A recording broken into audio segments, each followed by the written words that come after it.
This meeting is being recorded and then will be posted to the UF Hemp website events page. It'll take about a week or so. We'll also be saving the chat. So be aware that this is a public meeting. Our goal is to make virtual events accessible to all. So please communicate with us if you require accommodations in order to be able to participate. And if you hear of anybody that wasn't able to participate because of concerns with accessibility, please point them to us so we can help them make it here. As far as the ground rules for the meeting, we hope to conduct the participation with respect and kindness. If you are not on the panel, if you are not speaking, please mute your microphone and your video. If you do end up unmuted, then Ethan will help me get you that assistance. On the opposite side, if you're invited to speak on a topic, of course, don't forget to unmute then. The goal of the meeting is to be open and welcoming to this discussion. And it may include differing viewpoints. We want to acknowledge that, of course, any criticism ought to be constructive from the perspective of kindness and respect. Please present facts and findings. Okay, so if you do want to comment, then we're going to be leaving the chat open for questions and dialogue. You also may choose to send a message directly to the host or other participants. I'm going to pause several times throughout the meeting today to get specific feedback from our panelists. Unlike last presentation where I stopped several times for the group, there will be plenty of time at the end of our discussion for others to participate. So, type your question in the chat or please wait till the end. So that's not how I do that. So I'm going to show you a little presentation. I'm going to try to bounce back and forth between sharing the screen and making sure that our presenters have our panelists have the spotlight. We'll see how this goes. So just to confirm now, Carlos, I can see your video. Can you give me a thumbs up? Show me you see the presentation. Cool. Thank you very much. Okay, so I'm gonna jump ahead then into the presentation that I have here, and again we'll mix it up. We're trying something new, trying to get folks a dialogue here. So this is the hemp planting and nutrient management topic for our public hemp meetings. There's a whole group of people that have contributed to this knowledge that we'll be sharing today. Folks on the hemp nutrient management team are primarily listed here. There are also several of the ag agents and graduate students and farm partners that have been contributing to this knowledge as well that I'd like to acknowledge as a group. Certainly it's a team effort. So I started the recording. That's good. I set the ground rules. Now the introduction. So we did this last time. It's a little bit of getting to know each other. It's also a chance for folks to get a little bit more familiar with the virtual platform. So go ahead and find the chat. And these four things are going to get our conversation started today. Share your name, your business, and or organization.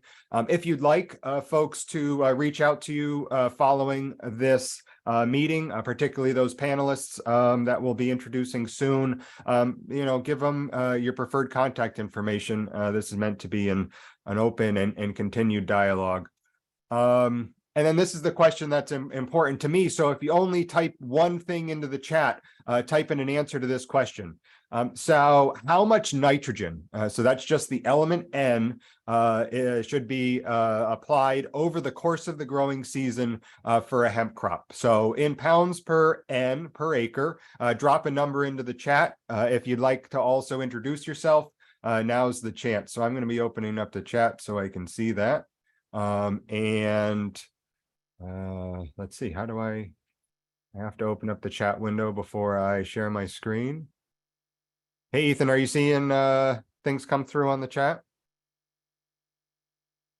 Yes, I am. Things are coming through clearly in the chat with people's information. People are still hopping into the meeting and we're growing, so everything's going well. Okay, cool. Can you, all right, we're gonna do one more time. You got 5 more seconds. Everybody jump in something in the chat, at least an answer for how much nitrogen for a hemp crop in pounds of nitrogen per the acre.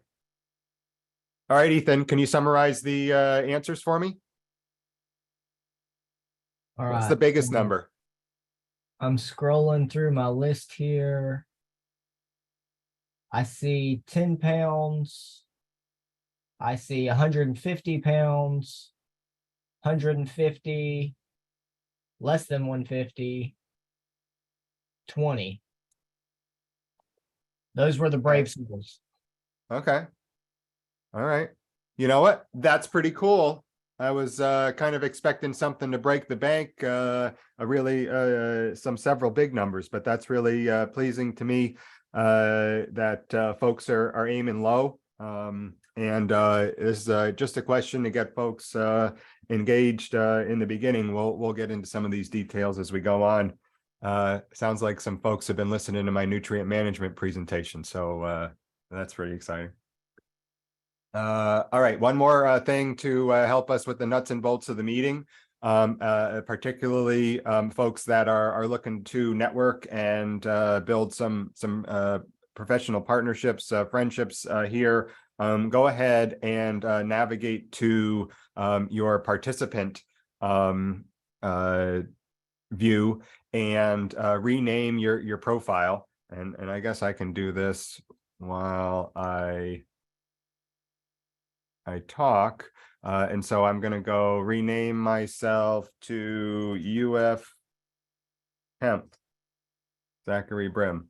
And so this will just give folks a chance to better ID who's on the call here. And kind of some of the things that folks are looking to do in the chat. If you are a panelist, please take an extra moment to do that with a panelist up front of your name. This might help some folks identify you if they like. And ask questions directly to you later. So anyways, you know, the world's changed over the last couple of years and we've all moved online. It'd be my preference to be able to do something like this in person, but we're just trying to make it a little bit more interactive. Look at that, Tommy. You figured out how to draw all over my screen. I'm not sure how to turn that off. I'll have to make a note of that for next time. All right. Okay, let me jump into some of the things I wanted to introduce our conversation. And then we can get into the interesting stuff, that conversation we're hoping to have with the hemp farmers. So this is a big question that I wanted to start out with. Which hemp crop for Florida? This is something that we have been investigating over the last several years. Since 2019, our first hemp crop, the University of Florida's program's really taken a approach to look across the diversity of cannabis sativa, less than 0.3% THC, which is the legal definition for hemp. However, as we might grow it commercially, it looks very different based on the diversity of genetics and the diversity of markets that we might be going for.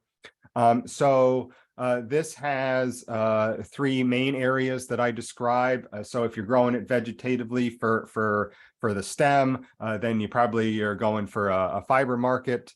If you are looking to develop some seed, go to full maturity, then that's probably a grain market or seed oil market that you're going for. And then the sort of primary motivation for the market currently in Florida is the hemp for flower. These are unpollinated plants that are extracted for their cannabinoids. Primarily, the one of interest is cannabidiol or CBD. Now, the genetics that you select for these types of crops, the way that you manage them are going to be very different. So we could have this sort of planting and nutrient management discussion across each of these crop types separately. Today, I'm going to try the gamut of lumping them together. So I'm going to try to navigate the panelists through each of these crop types, and we'll try to be clear about which it is that we're talking about. I had one of our farm partners I caught up with last week, and he really just jumped into the statement. It's very direct and it is accurate in many ways. Something that I really need to pause and mention. So there's no hemp in Florida without a market.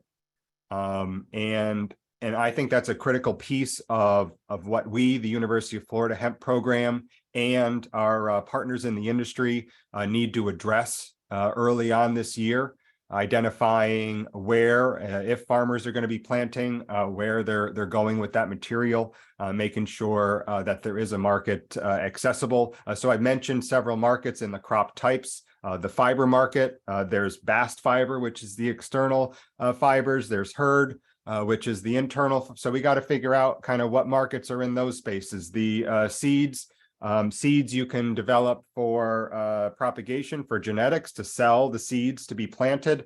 You can get the seeds out as a food product, potentially based on all these rules that are coming out in Florida, and hopefully we see something at the federal level as well. So you've got your seeds that you can dehull and eat as a hemp heart, or you can press into oil. That would be two other markets, and then of course the extracts that come out of the flower, and we'll be talking about that here just in a moment. I did want to note that on the top upper right-hand corner, there are these documents. I mentioned the Hemp 101 series of documents in the previous slide, and this what farmers should know. That's just a document that lists all of these risks. Hemp is still at the early days, chasing markets, developing pairwise relationships between farmers and the folks that are going to buy that product. So we're going to proceed with all of this information about planting and nutrient management, but this is really that first hurdle. As an individual, do you go out and give it a try? Be very cautious with going forward without a market. So this is a recap of some of that information that we shared from our planning meeting in February. And just to note, right now, the costs, as we've estimated them at the University of Florida, really outpace the prices that we're seeing in the industry, notwithstanding someone has to be within transport distance in order to fetch these prices. So these costs include labor and equipment and fertilizer and all the sorts of things that we can consider in posing a problem. So, manage your risk and explore the contract and insurance opportunities with a professional and understand the risks here early in this market. So the initial boom that we saw in flower production 2019, 2020, that's over. Those prices, we don't see them bouncing back anytime soon, but there's definitely some upside as the initial glut from the 2019-2020 seasons are sort of wrapping into current demands, and then what's left is economics. So all that talk about the hemp markets, we've got the economics on our team, and certainly talking clear-headed with farmers about their financial situation. But also in the same time, we've been demonstrating through our research trials, through on-farm observations, that hemp grows in Florida, right? I think that's pretty well established. Our discussion today is going to focus on the details behind planting density, timing, all of those details of fertilizer, equipment, et cetera, that gets a quality product to Florida, at least in terms of production. The quality that maybe we need to be considering more deeply is the quality of crop going to market. Not only is there a lot of biomass, but it has the right composition of chemistry, if you will. And that's the next layer for us within our research programs, is to add that fiber quality, add that seed quality into what we're doing. So this is just a caricature of what I was saying earlier, choosing a hemp crop. There's these three crops that we want to kind of identify as those targets. And this is that first chance that I have to introduce our panelists. So what I'm going to do is toggle in between these questions. So the first question that I'm going to be asking the panelists as they introduce themselves is sort of your name, where you're coming from, or maybe more deliberately where you're farming from. And then tell us a little bit about what's your experience with the different hemp crop types, and have you arrived at a choice. So I'm going to leave this to the side so that I can reference my questions, and then we're going to go around the room here, see if I can get everybody to introduce themselves on the farm panel. Okay, so let's see, who do I have here? Jim Boyer, UF Research Station. I'm just going to kind of go around the room. So who I'm seeing, go ahead, Jim. Tell us a little bit about yourself and what hemp crops you've experienced. Maybe 90 seconds. Okay, so I'm Jim Boyer. I'm the Director of Research here at the Plant Science Research Education Unit. We're in North Central Florida, located halfway between Ocala and Gainesville. Right now, our experience in hemp has been whatever the projects are asking for, as far as which of the three. So it's kind of been a nice blend of everything. Part of it has been IR4 work, which is special use pesticide labeling for hemp, and then also a lot of Lakesh Sharma's BMP fertilizer work.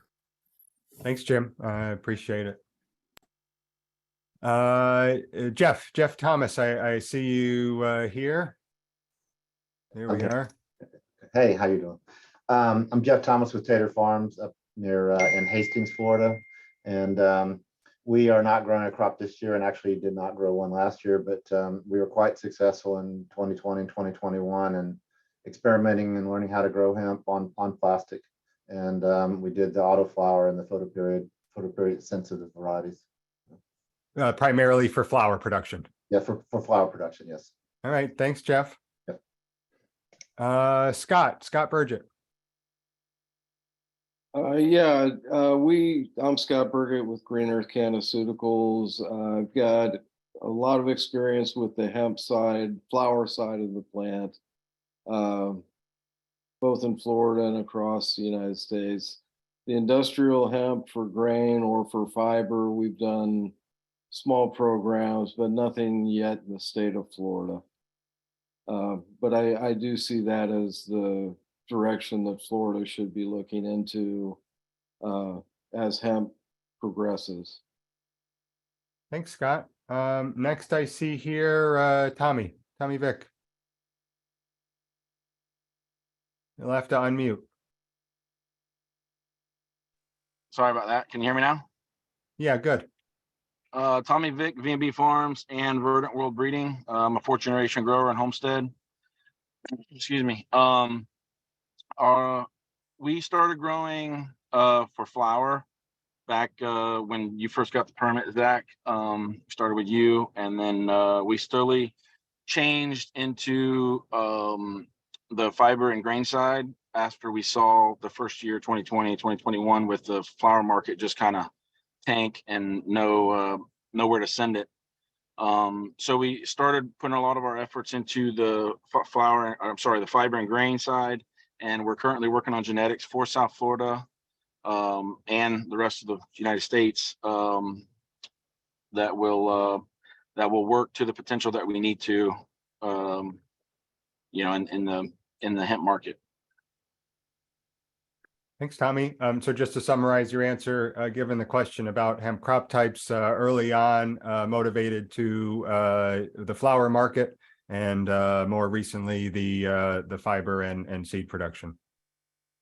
Well, actually, the fiber and the seed production, we started probably about a year into the initial flower production because we just saw the way the flower production was progressing as far as the price and market stability just wasn't there. So we converted some of our time into the flower, I'm sorry, to the fiber and the grain side and started working on that. It took us about a year to find some varieties that actually work down here. And then we just kind of progressed from there and have built on that. Cool, thanks. All right, let's see. I'll also mention that another member of the VWB group is on the call. Dr. Will Wadlington was certainly involved from the beginning of the UF program as well. So thanks, Will, for joining us. You're too kind, Zach. Thank you. Next here around the table, Carlos Hayden. Yeah, name's Carlos Hayden, born and raised in St. Lucie County. I'm farming out of Indiantown right now. My primary focus was for flower production when they got legalized here in 2020. And then I've slowly transitioned a foot into the fiber space, and I've been concentrating on commercializing fiber here in the state of Florida.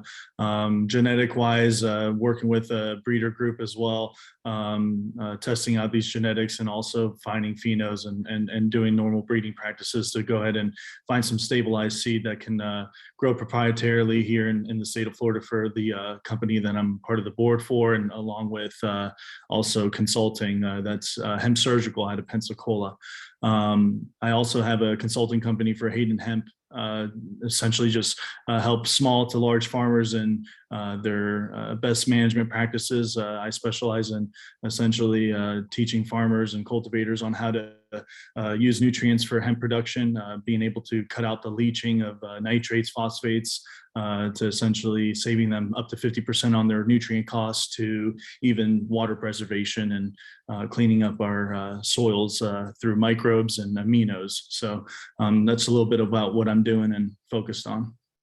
Thanks, Carlos. Hopefully to swing back to some of your opportunities to take in some material from the community as well. So Absolutely. thanks. All right, let's see who else is here. Jose Castillo from our station here at Trek. You'll want to unmute, Jose.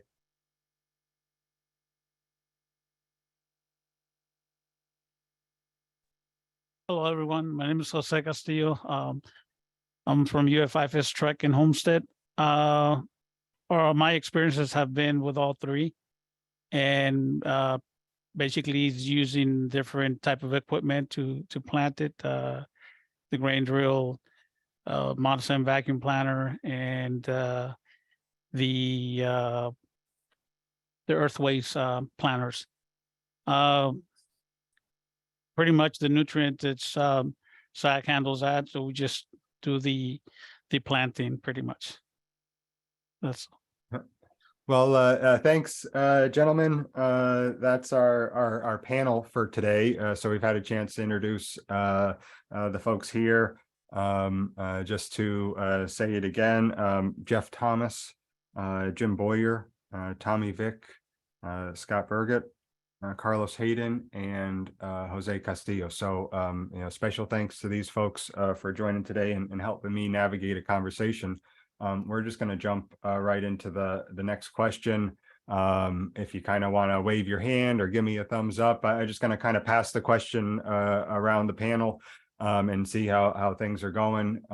Hopefully we make a dialogue out of this. So each of you kind of mentioned the interest and transition between growing hemp for flower and growing hemp for fiber. Interesting kind of where seed production sort of sits in the middle. I haven't necessarily heard someone interested in growing seed for a seed market. There are definitely folks out there that are interested in growing seed to make seed for a fiber market or a flower market. but anyways, just to summarize there. Do you have a favorite variety or source of genetics to mention? So it's a little bit of a probing question, to any of these questions, answer to the level of detail that you're interested in. But I know folks are out there looking for these sort of details that we've been chasing as an enterprise here in Florida. So in abstract or in specificity, kind of what are you seeing that works well here in Florida? Who on my panel wants to field that one first? I guess I'm looking at Carlos, Scott, and Tommy. I think you folks have the lowdown here. Tommy raised his hand, so go ahead, Tommy. I think the genetics that we've seen that work the best down here for us, especially, are genetics that were pretty close to our. Sorry, I'm getting another call. Genetics that are very close to our. On the equator. Goodness gracious, I'm sorry, I'm getting a call. So the tropical type genetics that have a match to our latitude in South Florida. Correct. We've seen majority of our genetics are within 100-mile radius to our location. I'm sorry, not radius, but laterally. So all those genetics seem to be pretty good dealing with our tropical climate down here. We trialed stuff all the way from Canada, not good at all, just because of our day length, number one. So the seed that we've seen that's compatible for us is definitely in line with our with everything laterally. Yeah, thanks, Tommy. That's a really critical point. I'll show some pictures in my presentation that make that latitude argument. So that's a great start. Carlos, I see you wiggling. Yeah. We found so far Australian and the Chinese, Southeast Chinese genetics are working well for the fiber. In regards to for flower, until there's a mold resistant or call it genetically modified mold resistant genetic for flower available, we probably won't ever really see call it a stable all around, all year round, great producing flower variety for Florida. I think we're unfortunately going to have to get into the lab and start to sequence things and cause these genetics to have to act a little differently than nature intends them naturally. So with that said, for the fiber side, again, Southeast Asia and Australia have been the best performing so far for fiber. And then for the flower, I can't say that there's any genetics that are best all around that, but in regards to what we've been using, Volition Seed has been offering some genetics, along with offering those genetics, been helping out with the farmers or the cultivators that are purchasing those genetics to help them, avoid some of the pest and fungal issues that we run into here in Florida. And as everyone knows, summertime being the hardest time to cultivate, and all the challenges arise right around the summertime. So, I've been trying to motivate as many folks as possible to do auto flowers during the summer to avoid that pressure time that comes around late summer, hurricane time. So that's essentially how I've been maneuvering through the market in regards to genetics. Thanks, Carlo. You make an interesting point with the disease resistance. So that's similar to what we've been seeing with these flower genetics. You have sort of a moderate producer that might have a little bit more of an open canopy, a little bit less susceptible to disease and mold, but you get those really strong producers really put on that flower, gets real dense. You're excited that you got that load of flower, but then that's what holds all the moisture and the shade. So we've seen some of our better producers also succumb to the disease resistance. So an interesting point, maybe just to say it in a slightly different way. Cool. You mentioned Volition Seed. That's a company that you're familiar with, that you're working with. Well, yeah, I'm the founder essentially for the company. I partner with a breeder group that specializes in commercial crop production, breeding of veggies to hemp to marijuana.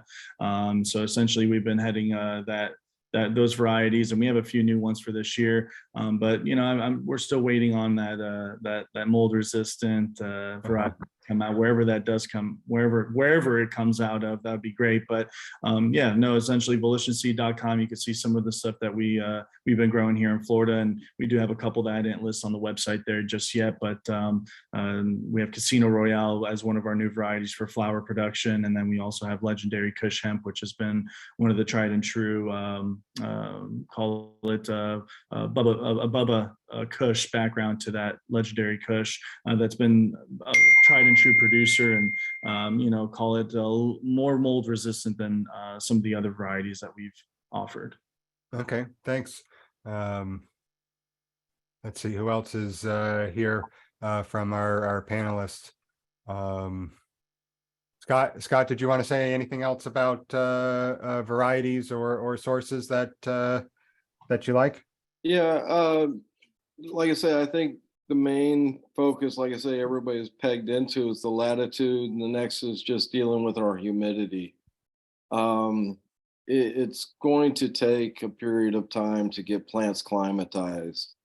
And through breeding, I think that will help out a lot.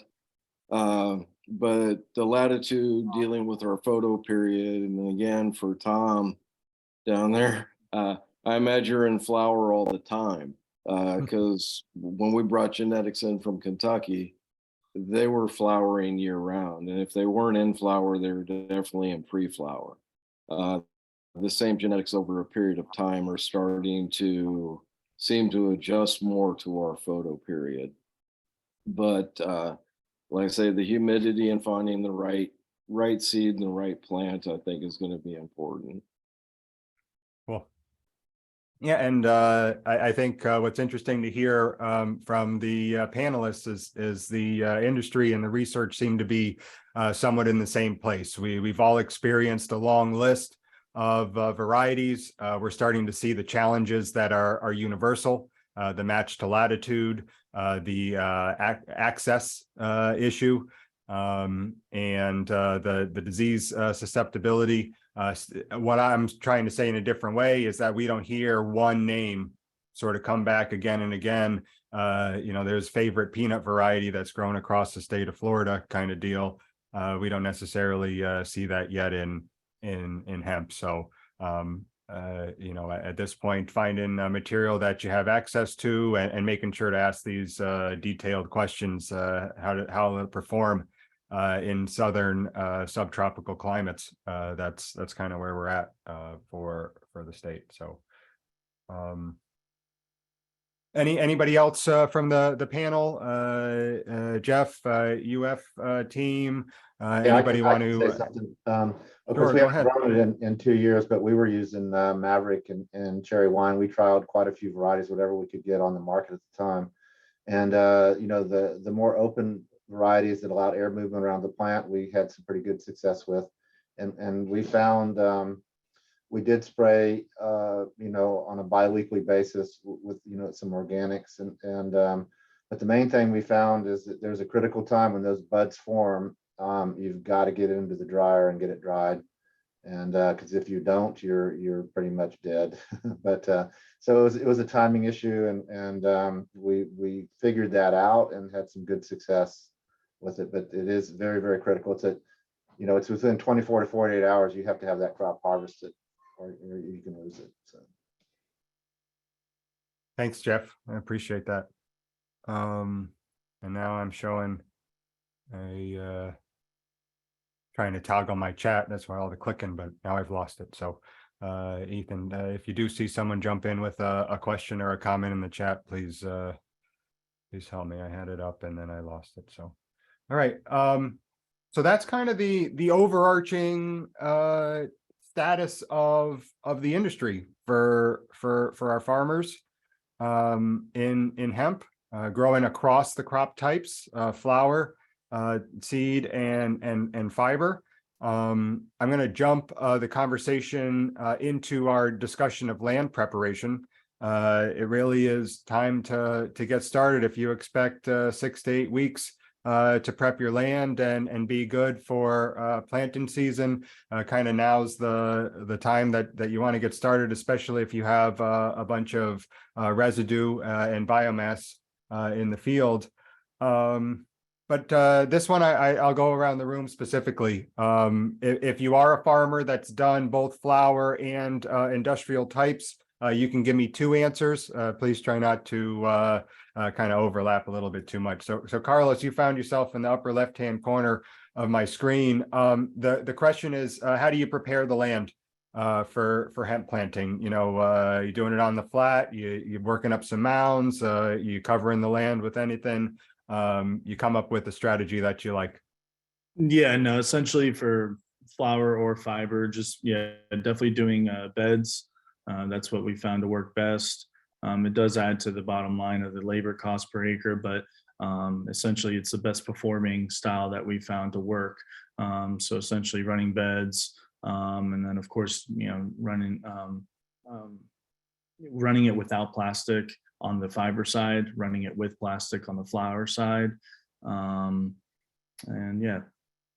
Okay, are your beds different size between fiber and flower? Are you doing on 6 foot? You doing the 3 foot? Yeah, consistently?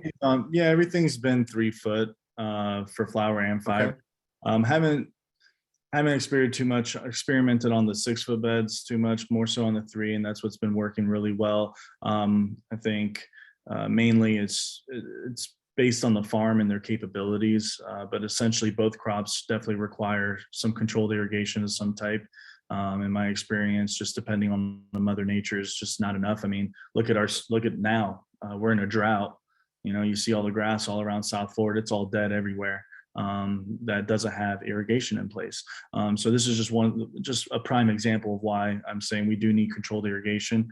Secondly, the plant obviously needs food, so having enough slow release fertilizer in there and being able to have the ability to do a foliar applications are definitely a must. But in regards to field prepping, though, just having that controlled irrigation in place, beds are the 2 main things. Okay, yeah, beds, I think is something that will come up throughout the discussion, and I'll let that play out. But of course, the sort of begs the question why, and I think it's twofold. It gives, at least for us down here in the rock, it gives us just a little bit more depth of access to the roots. As you go farther north, it may be more of a flood mitigation, so that you have a chance to move the water through the field. So you give up a little bit on density, putting fiber plants on a mound, but it's something that seems to be consistent here in Florida. So just going across the screen now, Jim, I guess maybe as we describe our land preparation, we describe a bit about what our land is like. So Jim, you're sort of you're sandy, moderate to well drained. Sure, absolutely. So we are extremely well-drained sand in north central Florida. We have 3 meters of ball-bearing sand, pretty much, no hard pan. We're always 2 days from a drought. So for most of all of our hemp projects, we've had conventional tillage with disking, moldboard plow, finished disc, and then usually some type of field cultivator. We have, if it's planted with a vacuum planter, it has been on the flat and irrigated with a center pivot irrigation. It's done pretty well on our soils under center pivot with no problems with germination or maintaining throughout the season. We can also have the capabilities of fertilizing through that if we need to spoon feed it there at the end. We have also, for the flower market, it's been on plasticulture, 6 foot row centers with 24-inch bed top and normally a drip irrigation line with a single row down that 24-inch bed top. So it's worked pretty well. Haven't had many problems. I would say probably for the limitations on herbicides and everything else, good land preparation is probably key to getting a crop started off well and having a clean seed bed. Cool, thank you. Lots of good information here. Scott, I'm thinking you're growing in the Panhandle. That'll be something different. Yeah, we had one grow in the Tallahassee area. They grew both open field grew. They also they had 1 acre of raised beds. Field grown just doesn't seem to work at all. It's you need to be able to isolate your nutrients where they're needed, get your water where it's needed. We recommended raised beds, and we were running 2 rows of irrigation under some of the beds as trials. And to get plants established doing it that way and offsetting emitter settings, you can get the right amount of nutrients to the plant and conserve water quite a bit.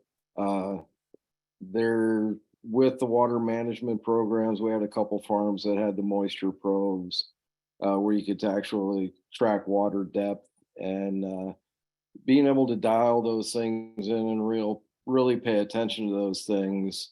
It allows you to really maximize your production and minimize your costs. It's expensive to grow flower. It's real expensive to fail at growing flower. So taking the tools that are available, and I know when we started with some of these moisture probes through different water management districts, I believe it was 75% was paid for by the management district.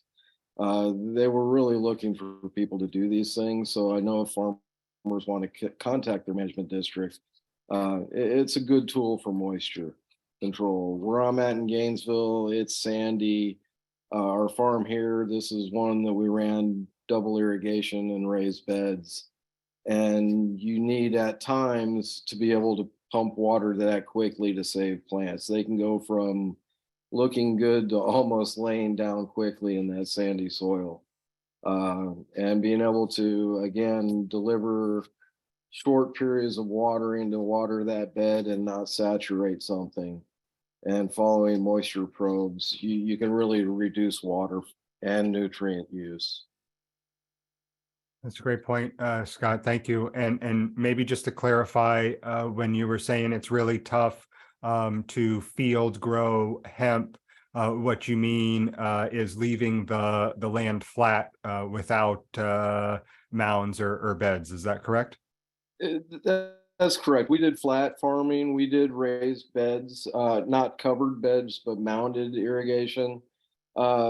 Not being able to protect that mound and get water to it, nutrient to it, you have so much early competition in weed and just labor costs to try to. I had one farmer that was out there every day with a hoe, cleaning aisle. You just can't keep up with it. Yeah.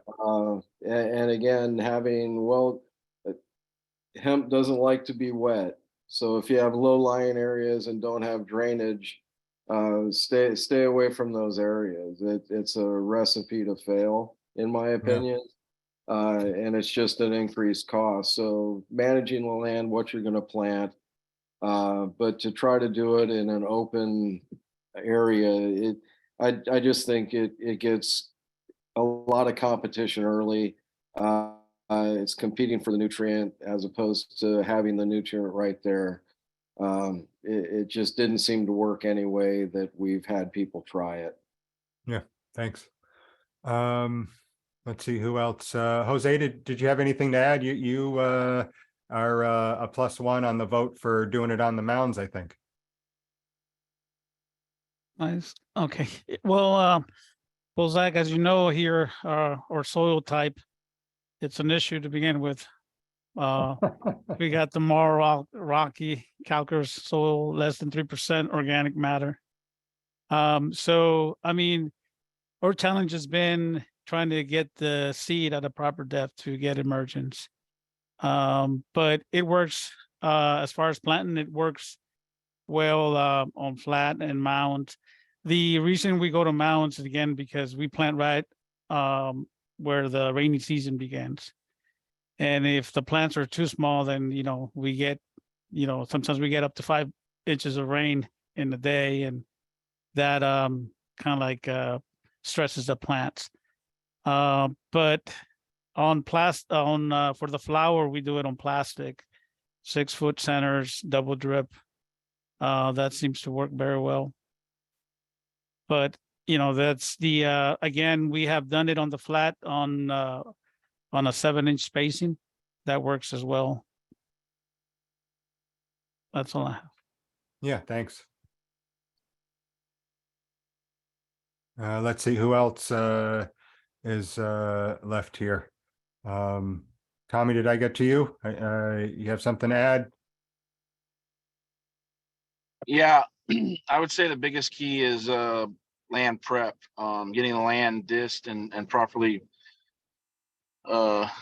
eradicated of seeds, weed seeds and weeds before you plant. That's been a big issue, especially with all the herbicides that are not allowed or that don't work. So land prep key, water, yes. We're doing this year beds, and we're doing in 2 different soil types. We're doing in the rockland, the calcareous type, and glade, which is like a marl. It's a kind of a loamy clay. So we're going to do in 2 spots this year. And we'll be planting this year with a monosim planter, 30-inch centers. And we'll probably just lay them in as tight as we can in the bed. But yeah, the biggest thing that we've seen is land prep, especially down here. We only have 6 to 10 inches of soil, so we can't really bury. Like North Florida, you can kind of bury the weed seed and get it down deep. Down here, you got to get it gone. You got to get the generations of seed out of the field before you can actually plant to do well. So that's all I got. Thanks. Yeah, kind of a wimpy seedling is hemp. We've seen both challenges in emergence and then also challenges getting up past the weed. So we'll get into, let's see, is that our next question? No, we'll get into some of that question about the equipment and the specific planting calibrations here come next. Scott, I see toggling between mute and unmute. You're welcome to jump in if you can make it on timing. No need. I'm sorry. I was just making sure I had a call come. I just wanted to make sure I was muted. Sure, no problem. Jeff, did you want to add anything to where we're at here? Sure. Yeah, we grew on bedded plastic and we did single drip tape, but I would, if I did it again, I'd do double drip tape early on. Okay. Double drip tape makes a huge difference in making sure the plant gets water. And we did transplants on everything, not direct seeding in the field. Cool. Thank you, Jeff. You had mentioned that you were only going to be available. Well, I guess you said 30 minutes, but here we are in 15 minutes. So I'm going to have to take off here in a second. I'm sorry. I got another meeting I have to attend. No problem. I appreciate you sticking around for a couple extra minutes. I just then wanted to put the spotlight on you one more time, give you a chance to kind of fill in any of the details. So you said you tried it a couple times. You did well with the flower on the mounds with the plastic culture system, primarily from transplants. You've sort of looked at the market and decided you're not ready to go back to it. Well, part of it, we would love to do it, but part of it is that our core business is booming and really focused on that, and we're gonna come back around to it. And but we feel that with the way the market is, we'd have to vertically integrate and develop our own product and labeling and marketing and things like that to make it all work. And we feel that there's an opportunity there. The other key thing that we definitely learned is in the drying portion of it. It's absolutely critical to understand what you're getting into and how fast you've got to get it dried. So, Thanks, Jeff. that was the big things. So.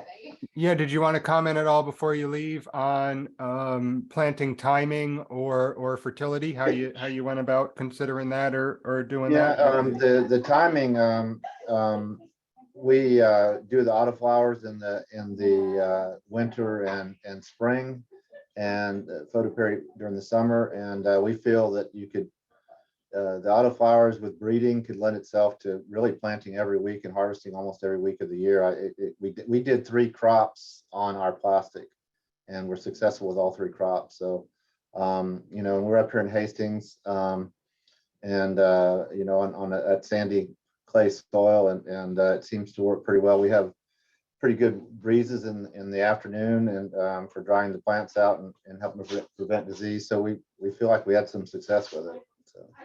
Great. Well, thank you, Jeff. Really appreciate your participation thus far, and appreciate your insight. So thank you. And Yes, thank you very much. okay, so that's the questions about how do we prepare the land for planting. Just to summarize, a preference for you know, spending some time to get weeds out of the land. So a lot of folks are talking about conservation tillage or no tillage. I think that's very aspirational based on what we're hearing from farmers. Certainly going to have to be figuring out how to get the plants to come up out of any crusting in the soil surface, how the plants are going to come up out of any sort of weed competition.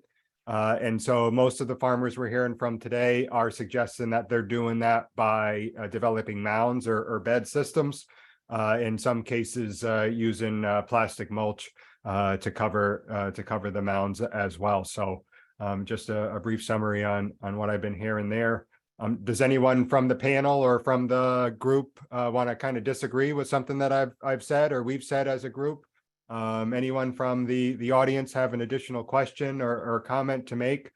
This is a good kind of middle ground to see if there's any burning questions or questions of clarification from any of the comments so far.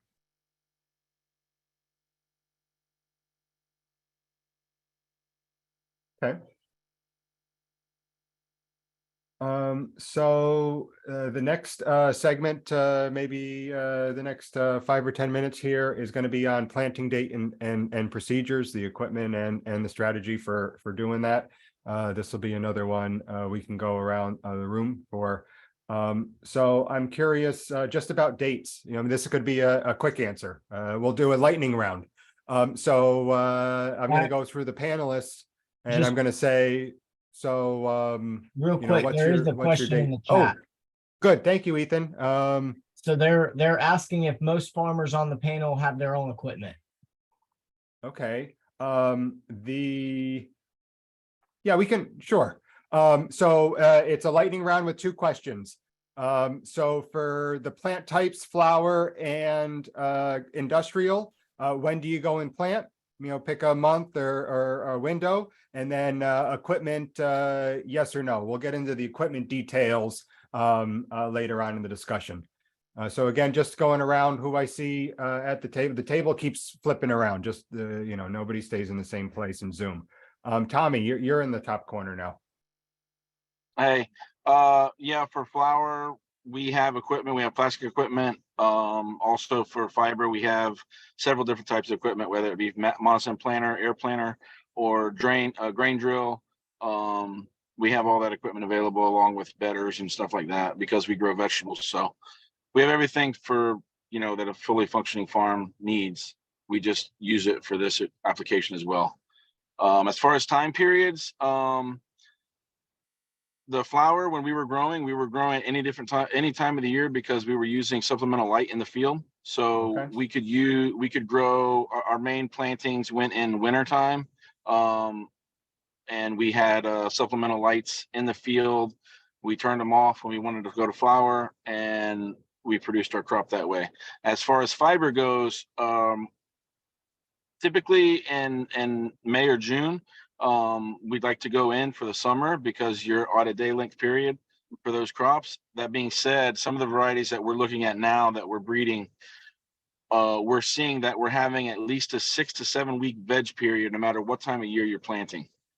So down here, that's useful because, you know, it's been hot since January down here. It's been almost 85, 90 degrees. So we could have went in with an early crop in January and, you know, in 90 days harvest our fiber crop initially. At least that's theory. That's our theory, at least. So I think as the new varieties come out, there's going to be different time plantings, and it's going to be a longer season that we'll be able to plant for fiber and grain. Cool. Oh. Thank you, Tommy. Jim, you just do what the scientist tells you, right? Mainly what the protocols call for, but we've had probably pretty good luck with end of April, early May plantings, whether they're through transplants or seeded, but probably seeded early May was probably our sweet spot. Yeah, that's kind of what I'm thinking about as well. Have you experienced a too early planting? Have you gone out too early yet? Absolutely. So if the soil's a little cooler, get cooler nights, it doesn't seem to emerge with kind of they're weak seedlings to start off with. So we need them to come out and hit the road running. So Thanks. especially, I think we tried a March planting one time and it just didn't work well, not with soil temperatures for our area. Thanks, Jim. Scott, where are you at with planting dates? For planting, what we normally, if we went for the normal planting cycle, we begin in late May, early June. What I've been trying to work with a few farmers on is actually trying to shift the crop into an alternate cycle, using greenhouses and lighted facilities for veg, and then going out into the flower cycle from greenhouses and container grown plants starting in October, where our humidity rate's gone down, the temperature rate's gone down. And you can flower through that cycle. If you're, like I say, once you get up to Gainesville, you get a hard freeze and you're done. Yeah. But south of I-4 in the I-4 area, you can roll crops all winter that way, growing on a nursery type setting on weed mat. But like I say, going in June, April, May, usually May or June, the hard part is the photo period and then the plant wanting to pre-flower.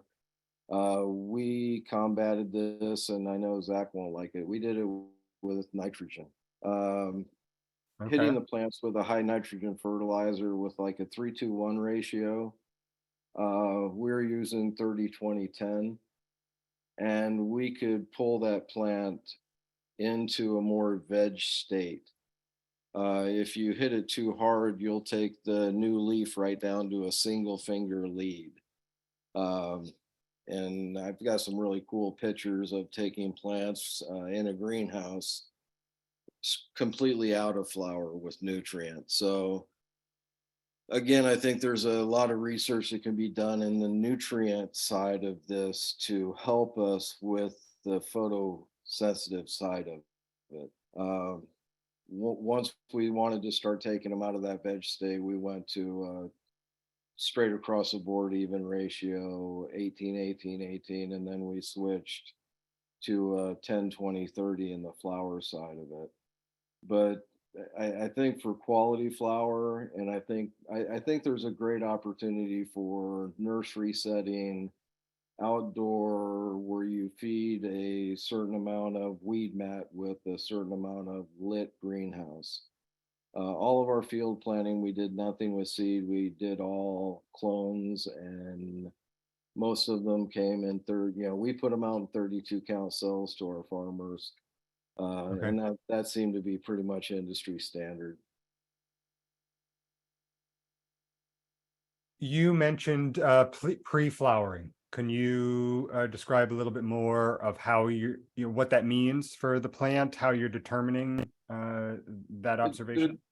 when you look at the internodal space coming down where you've got the leaf and the node, you get the little horns coming off, and then you start actually getting pistils that you'll see coming out of the node before it's forming. The growth pattern of your plant, where in veg where you're really stretching and getting some length to your plant, and the internodal spaces are 3-4 inches. Once you're in a pre-flower state, the plant is not, the growth hormone is being converted to a flower hormone type scenario, so that you don't get the same size plant.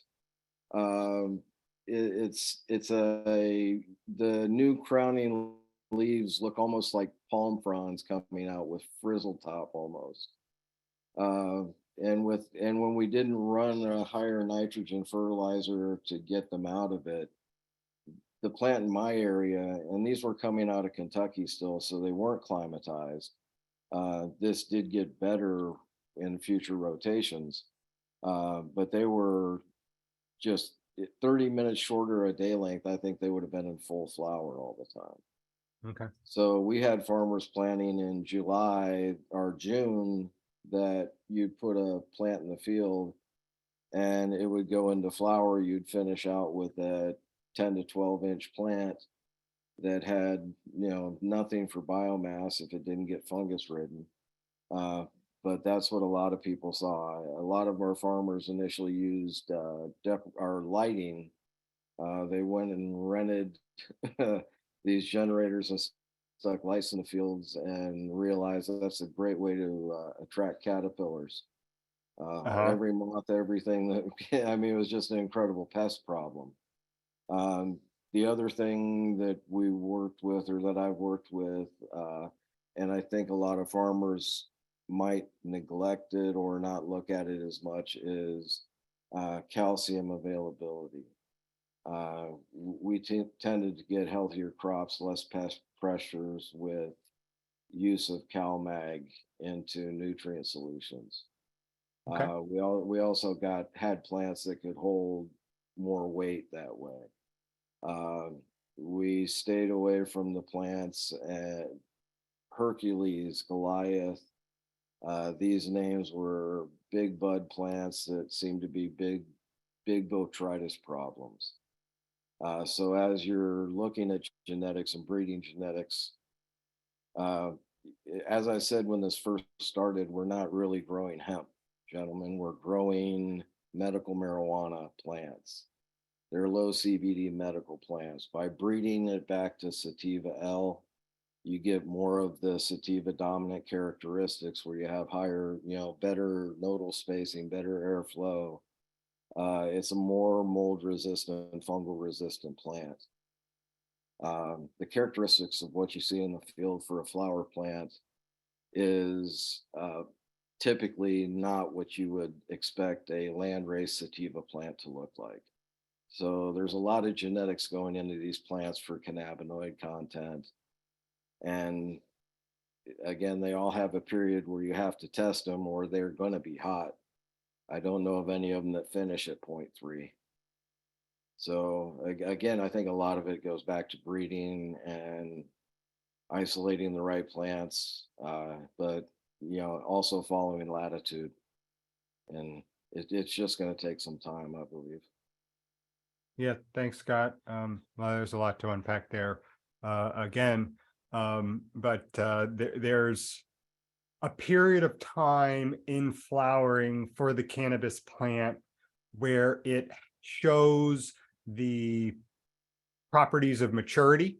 It's no longer a juvenile plant, right? That it can functionally put on flowers, but it doesn't do so at the terminal. So it does so at the nodes. And that transition point from pre-terminal flowering to terminal flowering, where you get those inflorescence, those clusters of flowers at the end of the plant, at the top of the plant, those buds or those colas. There's something going on there that the science doesn't yet quite understand, right? Where the plant is cued at maturity or past maturity, but hasn't gone into the full cycle of producing flowers. And so Scott thoughtfully articulates that there's a management decision to be made there, whether that's in terms of choosing a planting date, adding supplemental lighting, perhaps using some nutrition. Scott, you sort of hinted that I wouldn't be supportive of over fertilizing or extra fertilizer. I think that sentiment is accurate. I've said in several different presentations, please, folks, don't just dump the whole bucket on these plants, right? We don't want that in our water. But we've also seen at moderate to high nutrient rates that might be reasonable for row crop farmers in the state, as much as 2 weeks delay in flowering time. So there's at least some early indication, and that might be something to consider. I'll answer for Jose. Yeah, Jose, you can add to me if you like. We tend to target the end of April, beginning of May planting. We have tried one of our seed producing varieties, so our grain hemp varieties. We planted it beginning of last month, well, March 10th, maybe I'll pose as a date. And last week saw it flowering already.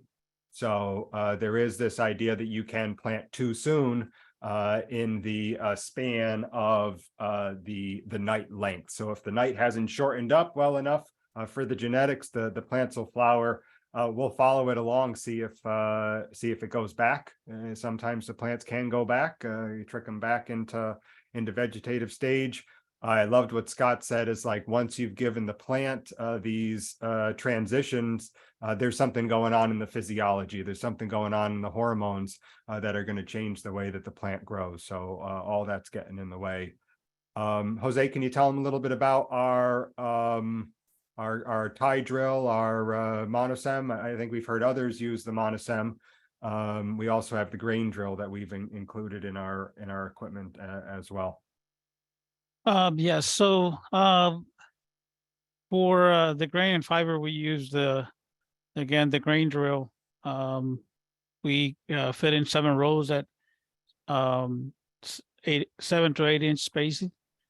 And for the monosem, we have a 2-row monosem vacuum planter that the rows are spaced at 36 inch spacing. And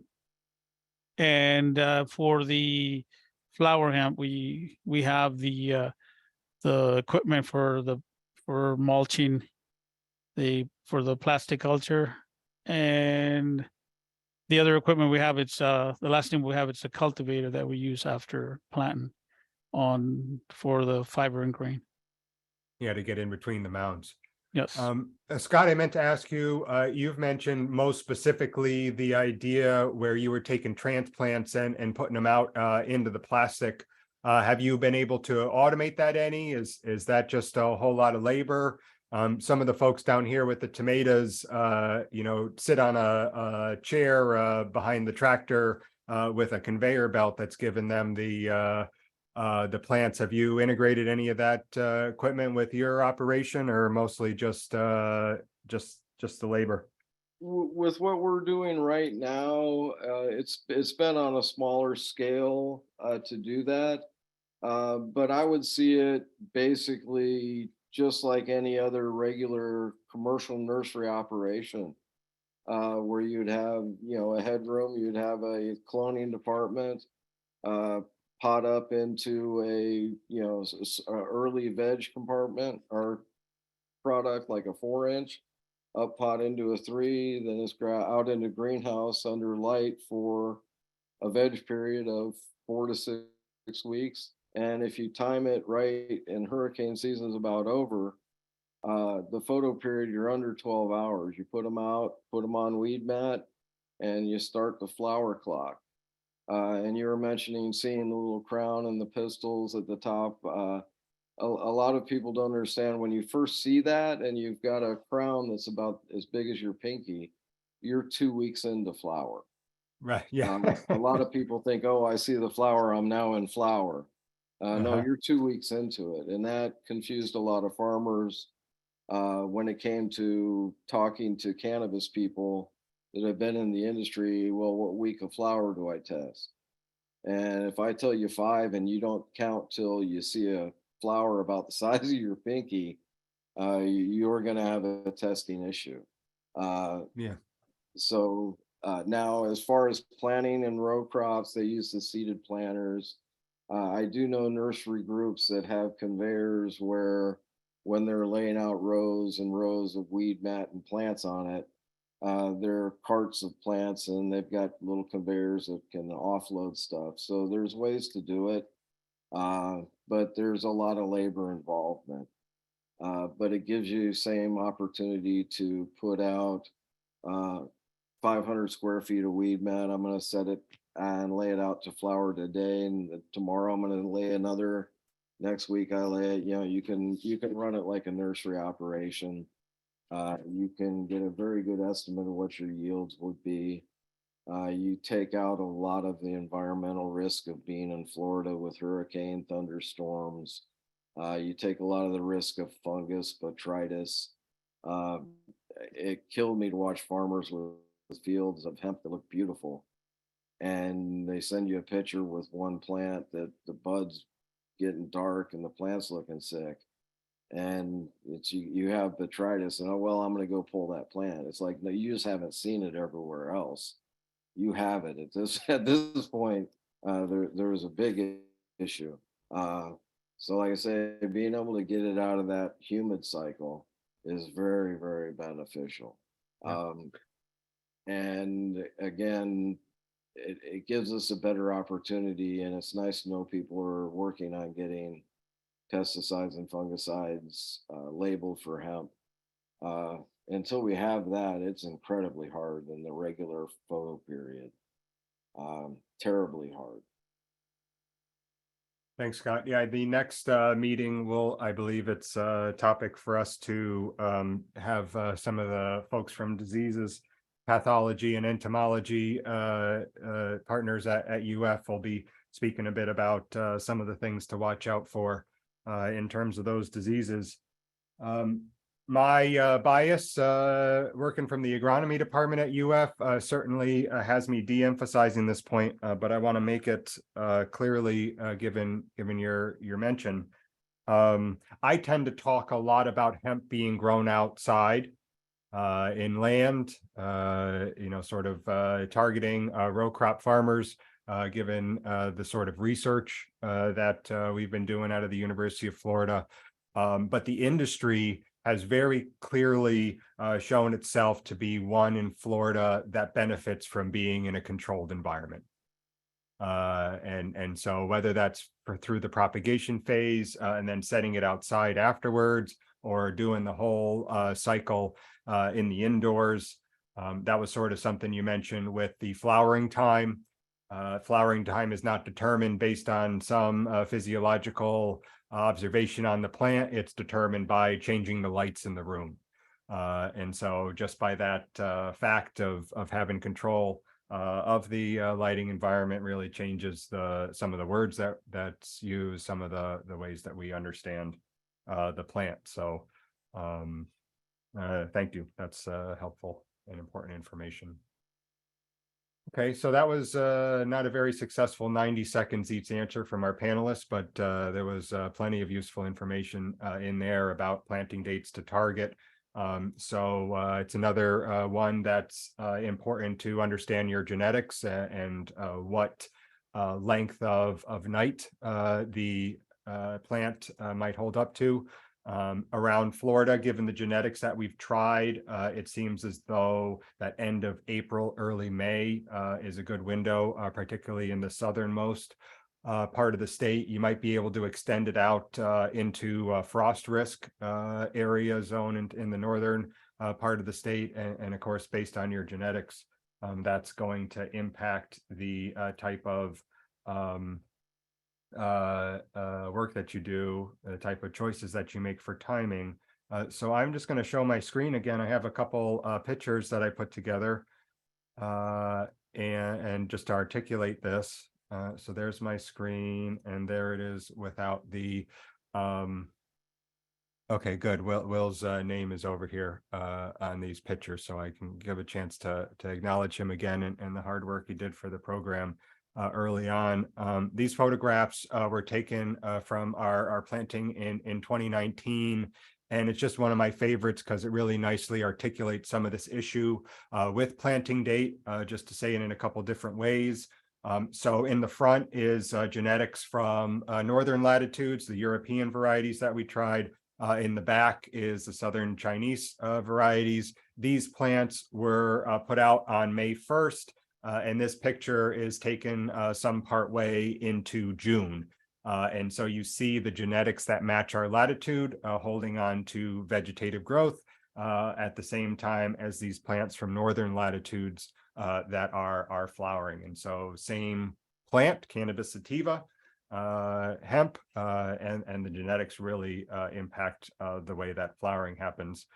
Just a point on the right hand side here, the male flower is on the top and the female flower on the bottom. The point being that another way that each of us need to be very clear with what we mean by flowering time.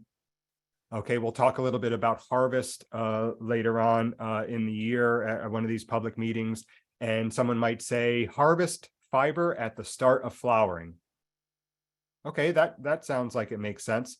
But if you understand the population of plants to be both male and female, then you might ask the question, well, do you mean the beginning of male flowering, which happens about 2 weeks ahead of the beginning of female flowering? How does that affect fiber quality? That's certainly a part of research ongoing. But also, just like Scott was mentioning, with the how you might measure flowering time, day from first flowering, is an extra detail here. Where would we find those southern genetics? That's a question I would like to have a very specific answer for you, Jared, but I don't. There are a couple companies out of China that sell genetics. I'm sure if you reach out to any of these panelists that they would have connections with those sorts of connections. There's also genetics out of Australia with variable access. Right now, it is an import scenario, right? You would be buying Chinese genetics from China and shipping them over here. We won't get a chance to really dive into the observations we've made with access to those genetics. But I can say with some confidence, the panelists would agree that even if it's the same name year after year, lot by lot, we're seeing something different. So it's overall got the right characteristic of being southern latitude and a good match. But as far as quality, as far as stability, as far as knowing what you're buying, there's all sorts of challenges there. So this was just another picture I wanted to show. I'll get to your question, Travis, after I make my statement here. So this was a study that we did both in controlled environment and outdoors. And this was super cool. When we're talking about the length of night and the cue that these plants are using in order to determine when to flower, most folks talk about day length and how long the day needs to be. And that's sort of what we've added here. But when does the day start? When does the day end? Is it dusk to dawn? Well, actually, it's a little bit beyond that. So the light that's associated with civil twilight, 2.5 to 5 micromoles of photons of light per meter squared, matches what folks call civil twilight. So it's a very, very small amount of light that's impacting these plant cues. You don't have to have light on the plant all night. You can just sort of target flex. There could be an exit sign or a street light that's in the area that keeps your fields from ever experiencing the limited amount of light that is civil twilight. So just be aware of that. The other thing that I wanted to mention here is just we've talked broadly about the genetics from the north and the genetics from the south. You can see these here. These two top varieties are varieties from Canada. These are Northern Europe. This is a Northern China. So not even 2 weeks after putting into these trials did we see flowers. And so very concerning type of genetics there. But then there's this other batch here that's been fascinating to me. These are very common varieties used in flower production. So we were mentioning the difference between maybe some sativa morphology. That would be some of these from Europe, northern regions. These are perhaps more of an indica. The plant looks similar to a medical marijuana plant, and there's something different about the flowering of these genetics. So I see early flowering much more common in industrial type genetics. I don't see that as much in the flowering genetics, although I would mention it should still be something that we're paying attention to. And then over here, it's like, well, what's going on with these two? Well, these Puma selections are from the ZNN Canaf company in China. Is there a requirement to use AOSCA certified seed? I am going to ask anybody from FDAX on the call if they would like to help me answer that question.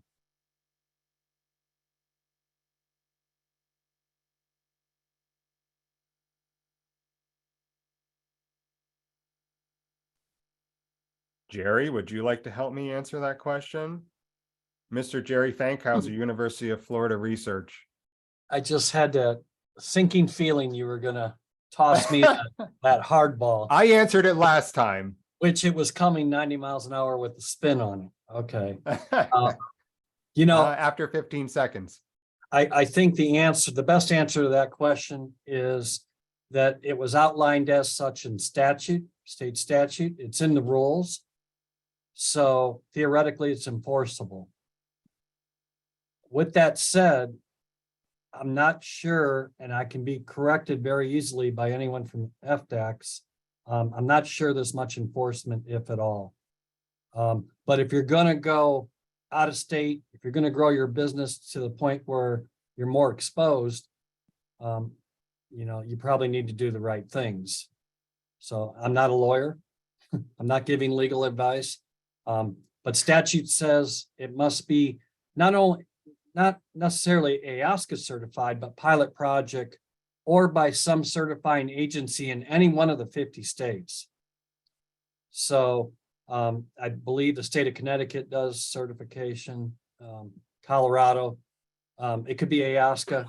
It could be any other mechanism that FDAX says is allowable.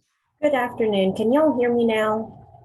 Yes. Great. Dr. Someone from Casillo, FDAX. FDAX. I'm so sorry. This is Nicole Casillo. I'm from FDAX DPI. I realized that my laptop microphone wasn't the part picking up the audio. So here I am. I kept saying good afternoon. But so yes, Dr. Fankhauser was kind of on the right track there. As far as FDAX is concerned, if there is appropriate documentation indicating that the seed or starting material has a COA or came from some agency, institution, breeding operation that proves that it's under the legal threshold, that's the paper trail that our inspectors are looking for during their annual audits.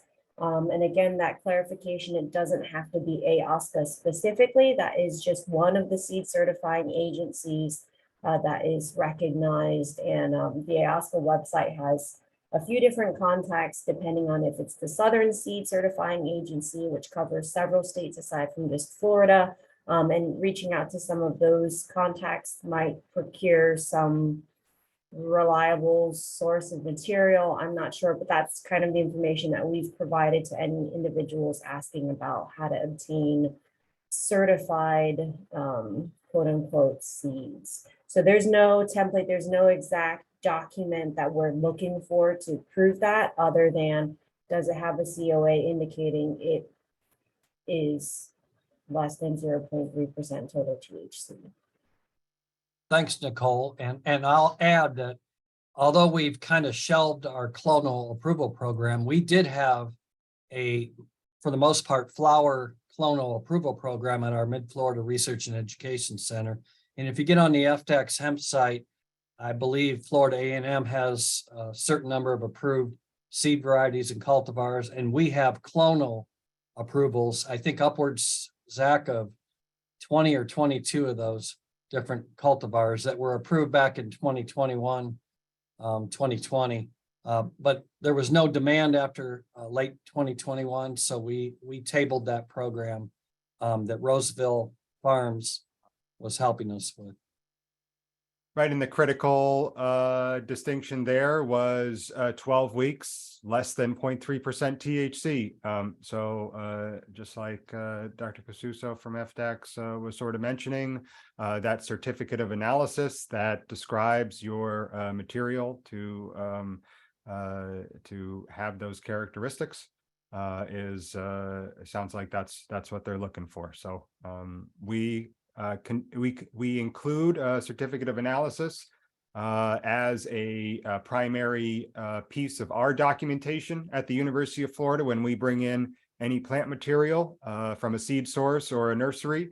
We ask that they provide us a COA, and we're checking it for that 0.3 total delta 9 THC. So thank you. That was very helpful.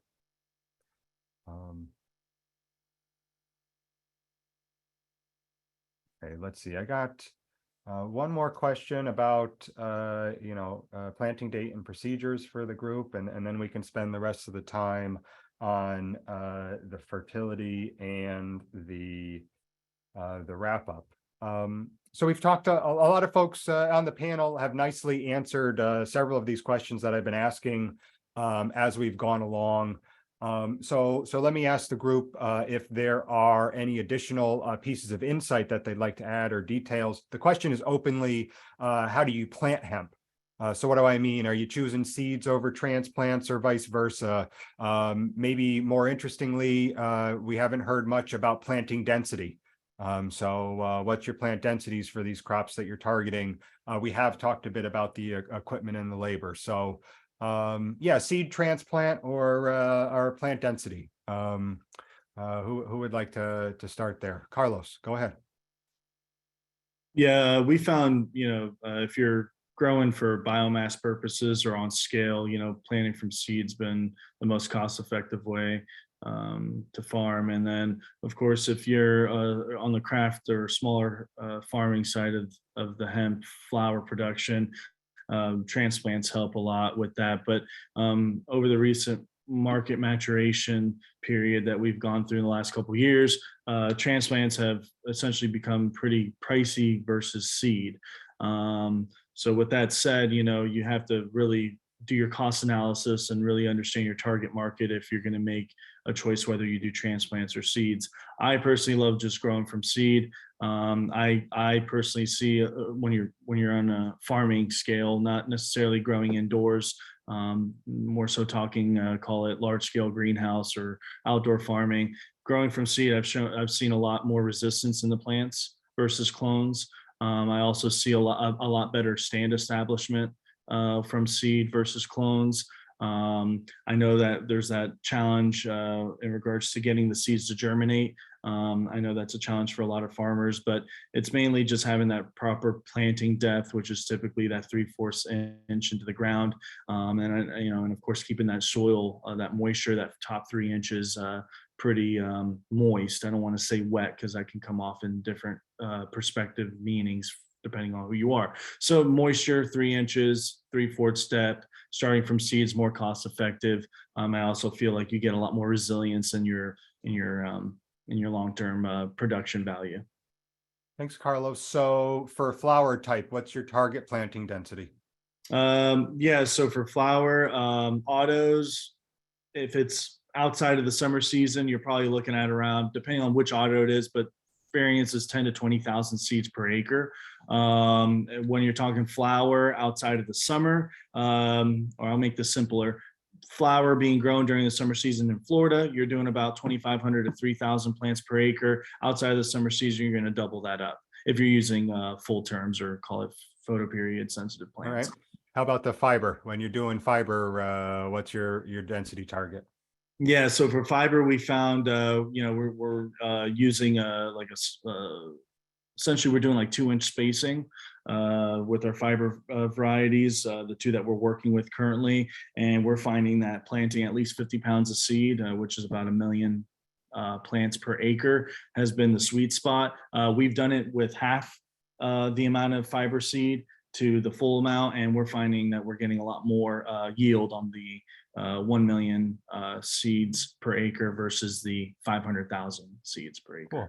Thanks, Carlos. I'm going to bounce the question over to Jose and Jim. You fellas have been working with the monosem planter a bit. That's a 30-inch spacing. It makes it tough to get it to the 1 million seeds an acre. So tell me about that. Were you overloading at 1 million, or how do we balance that? This is the equipment we got with this is what kind of density we're trying to get. I called on both of them. Now they're just staring at each other. You know, who's going to answer? Go ahead, Jose, and then I'll follow up. Go ahead. Uh-huh.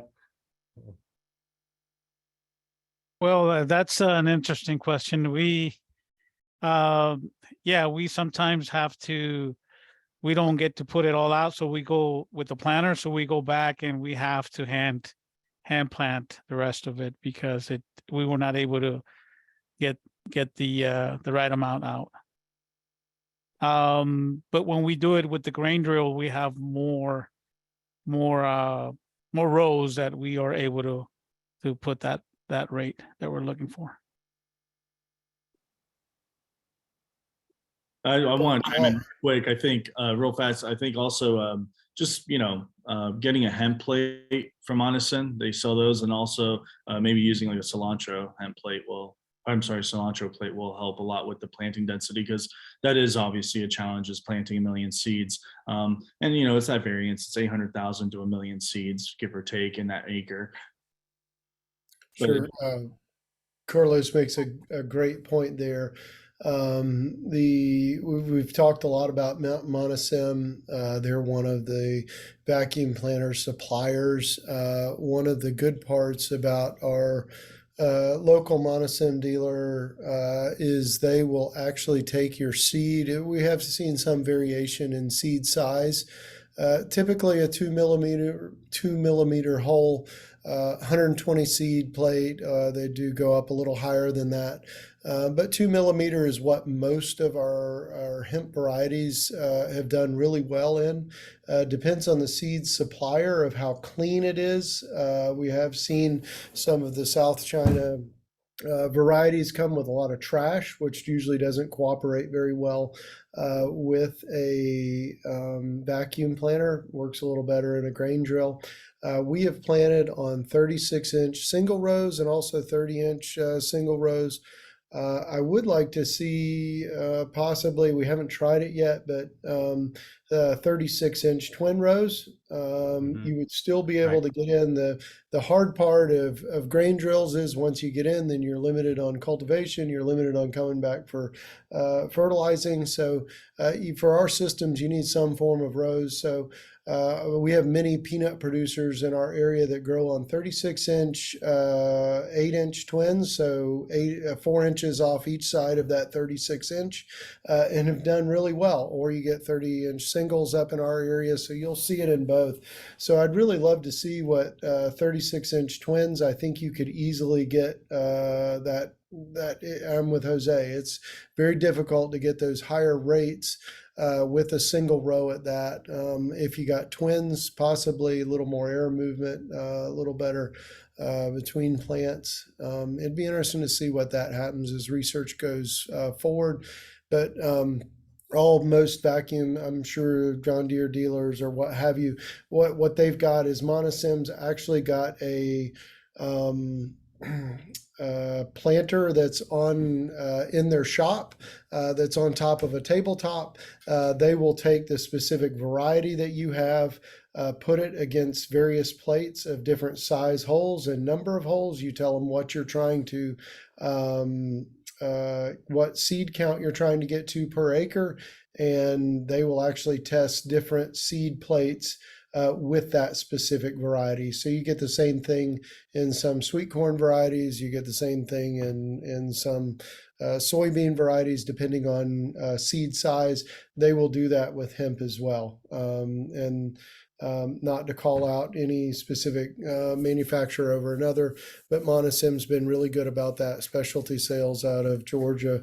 They have one of those tabletop units. I don't know who's the Monosim dealer in South Florida, but I would think that they've got probably a similar tabletop that they can mimic what your Monosim planters are going to do. Cool. Thank you, everybody. Of course, the issue of planting density is one of how plants are going to be interacting. So fiber stems are preferable when they are nice and narrow. And so having more plants in the field are going to help maintain a smaller stem diameter. When we're talking about planting density, I didn't dive much into past what Carla was saying, because I agree in concept. The auto flowering, the dwarfs, somewhere between 10 and 20,000 with a goal to 20,000. The fiber, 750,000 to 1 million. And what Jose's saying is, I'm telling him I need 1 million, and he does it at 750,000, and then he's got to walk back over and fill up the rows with the other 250,000. So I think commercially, we're sort of going to find that in Florida, given the requirements to split apply our fertility, to do the cultivation of weeds, we want to have some spacing in between our plant rows. And it has the consequence of driving down the target plant density. Okay. Let's see who I didn't call specifically on. Scott or Tommy, do you have anything else you want to add, disagree with, think differently about, based on this question of seed and transplants to planting density? Yeah, on the flower side, again, we were running roughly 2,000 per acre. I chose to take the lower crop density for the advantage of airflow. The auto flower, I think the last number I had was 10,000 per acre. We hadn't gone over that. I would tend to go with a higher crop density there. You usually are at a lower humidity point. As far as grain and fiber, I don't have any personal experience in Florida. Thanks, Scott. Tommy, something to add? Yeah, as far as the flower goes, we had really good success at between 10 and 15,000 per acre, double row on plastic beds. Of course, we were in the middle of winter, so our humidity was slightly different than it is in summertime for normal production. Plants got about 4 foot tall, nice fat colas on each plant, several on each plant that we were able to harvest. And then we also grew those flowering plants at between 3 and 3,500 per acre in the summertime, on some of our test plots up in Indiantown. So, I mean, I think it can work either way, depending on your where you are in the state, depending on your time frame you put in the year. I think it's feasible. And as far as fiber goes, this year we're planting with Monosim 30-inch centers. We have what we call ochre plates, or 72 count plate. So I think we're going to be able to get between probably around 650,000 per acre, what I'm guessing, if we lay them in there pretty tight. And our main goal is to get the seed off of it this go around. So that's why we're planting on with the Monosim. When we go to fiber, once we take the seed that we're going to collect, we're going to plant it on, not really sure how we're going to plant it yet, if we're going to do a grain drill or possibly both. But once we get done with this next generation, we'll figure out which direction we're gonna go in. Cool. Thanks, Tommy. All right. This is the last question I'm going to have for the panel before I move on to kind of the last few things that I want to say with our meeting. We're going to move the topic into the fertility. So this is something that I feel strongly about or have made a priority in the research program at the University of Florida. So in broad terms, I'm sort of interested in what you might consider your base fertility planting. How are you making sure that these fields are getting the fertilizers to support the crop source, rate, and placement? But more specifically, given the trajectory of the research, I'm curious for you to answer that first question that I asked the group, which is kind of what's the total nitrogen you expect to provide to the plants, if you can, in the sort of pounds per acre term. If you're using liquid fertility, then I understand that's a challenge. So going to go around the room. Tommy, you got yourself in the upper left again. We'll swing back around. Okay. As far as flour goes, we've used anywhere. We start out with a 60 pounds with a 6-12-12, and then we supplement going forward. That's in field production. Obviously, when we lay the plastic, we put down a 6-12-12 base. Then we supplement with a 12-6-8 or liquid monopotassium phosphate, 13-0-46 through the drip. And they love the far as flour goes, it loves fertilizer. So I haven't been able to over fertilize them yet. Now you don't want to use a lot of fertilizer because it just costs a lot, especially for a crop you can't sell right now. But in the fiber side, we're using in our greenhouse production where we're growing, where we're testing our varieties.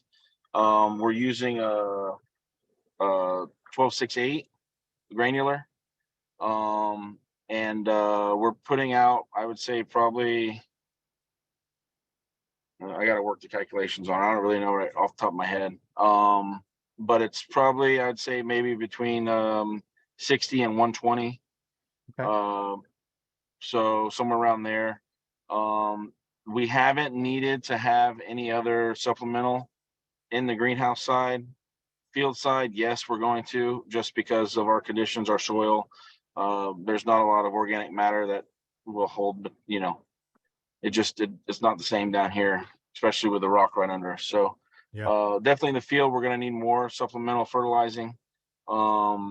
As to what we're going to have exactly, I'm not sure. We're going to use liquid this year in the field production on the 30-inch beds. So I have some left over from our corn this year, so it's probably going to be a 8-15-8. We'll probably put about 50 gallons per acre, at least once, maybe twice. So,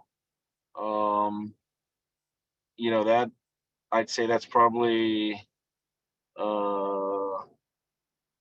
it's probably close to 300 pounds of N, maybe a little bit less.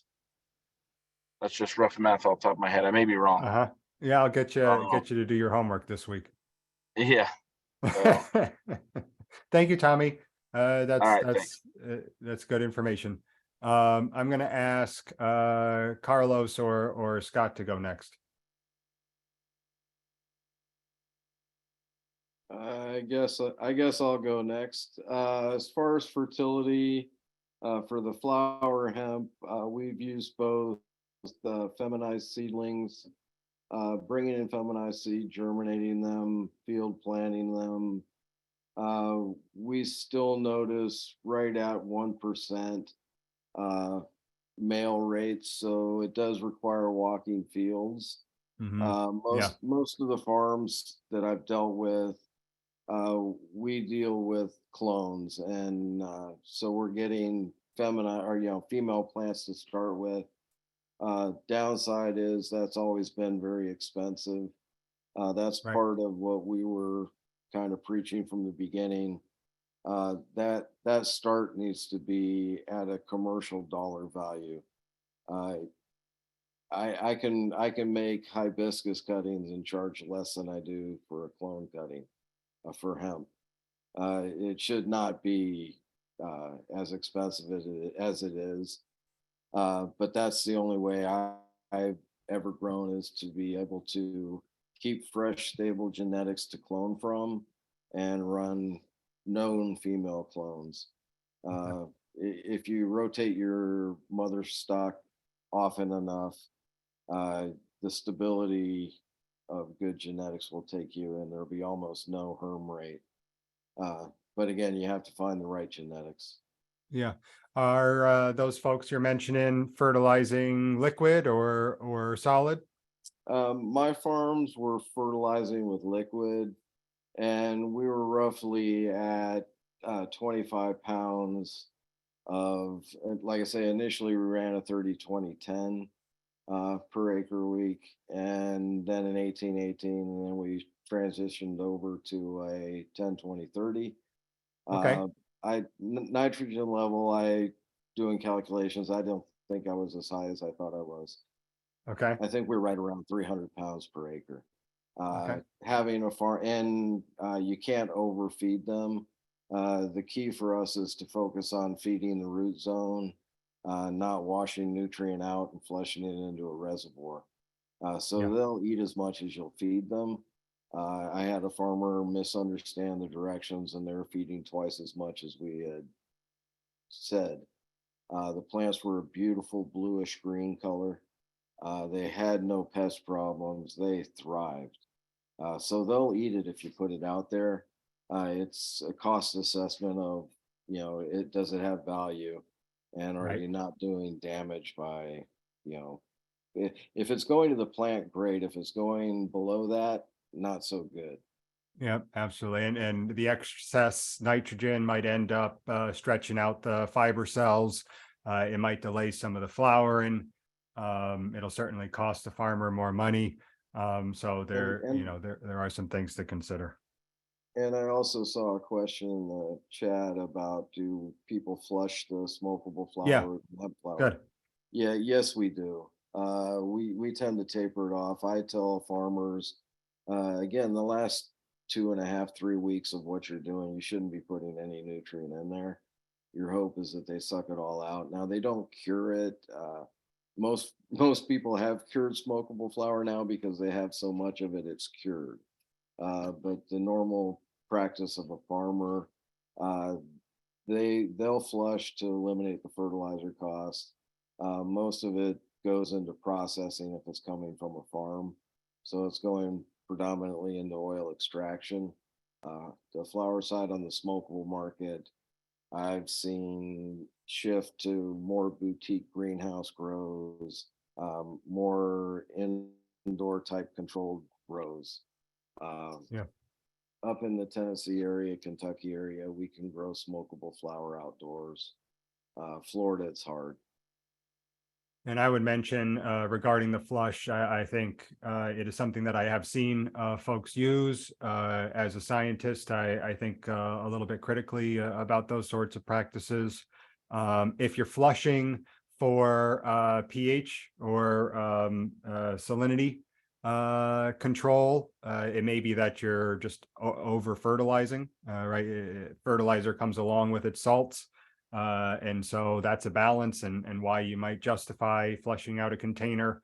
My perspective would be, instead of washing the nutrients through and collecting it elsewhere, draw back on your fertility. I think the idea that maybe less fertility in the beginning of the growing season, where there are plants that are small, and less when they're finishing up their flowering. That's an important perspective, but instead of washing it out of the system, target your rates to match along that timing. So lot of potential environmental impact there by over fertilizing and then flushing to clear out the salt. So Carlos, I saw you. Oh, was gonna Scott, say- you can finish, please. Yeah, and also, flushing properly and tapering down your nutrient plan. That's a stressor for the plant. It's a sign of the end of a cycle. It ramps up cannabinoid production. It's beneficial to do that in more than one way. So we recommend it if your terpene develop everything that plant's going to be giving it's everything to try to survive the last couple of weeks and get pollinated. So it has a physiological benefit to the plant. Yeah, cool.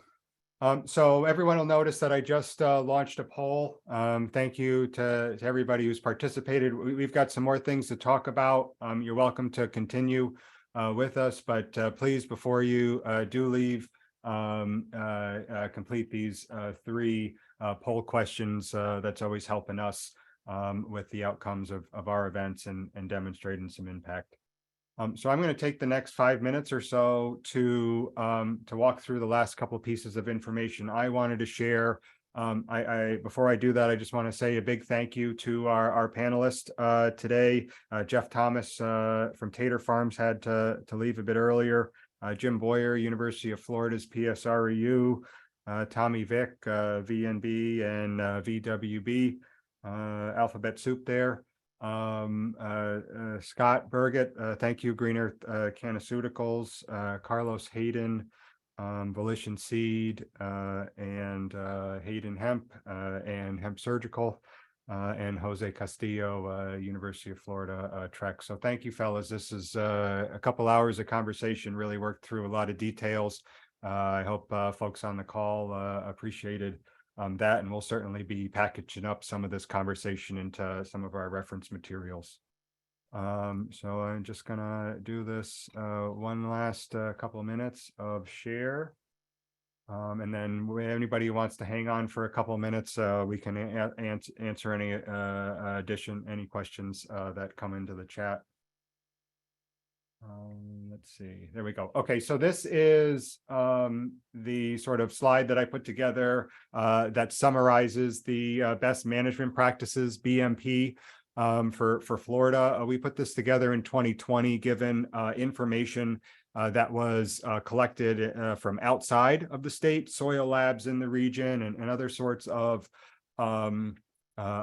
research. Over the last couple of years, doing it in the field, doing it in Florida, it's been pretty exciting to kind of match what we had expected based on our review at the beginning. So some of the farmers here mentioned maybe as much as 300 pounds of nitrogen for the acre. If you are targeting your plants and those plants are responding and you're getting big, 300 pounds of nitrogen means the best hemp crop. Right, the most hemp biomass in a field. So we're recommending far below that, about half at the 150. That's where we see most sort of modest and average hemp crops requiring fertility. So start there. And if you are really cranking some plants, it may be that 250, 300 isn't outside of the ballpark. If you're going beyond 300, I'd very much be thinking about the excess. Less for fiber, just doesn't seem to need it as much given the kind of cell size that we're going for. And if anyone takes away anything for Florida specific best management practices, then it's this idea of a split application. So at about 50 pounds of nitrogen per the acre to total up to what you're doing, or these weekly fertigations, because water and fertility moves through our soils so quickly, we want to be getting out those materials, the fertility to the plants where they're using it. One of the things I did hear from the farming panel is maybe extra phosphorus. There's definitely some indication from the cannabis industry that cannabis can take up a lot of phosphorus and it'll benefit the flowers and things like that. I'm not seeing that from the research, both in Florida and internationally. It seems as though some sort of a minimum phosphorus, even at 30 to 50 ppm, for fertigation can be sufficient. And so let's be careful as we go forward with phosphorus.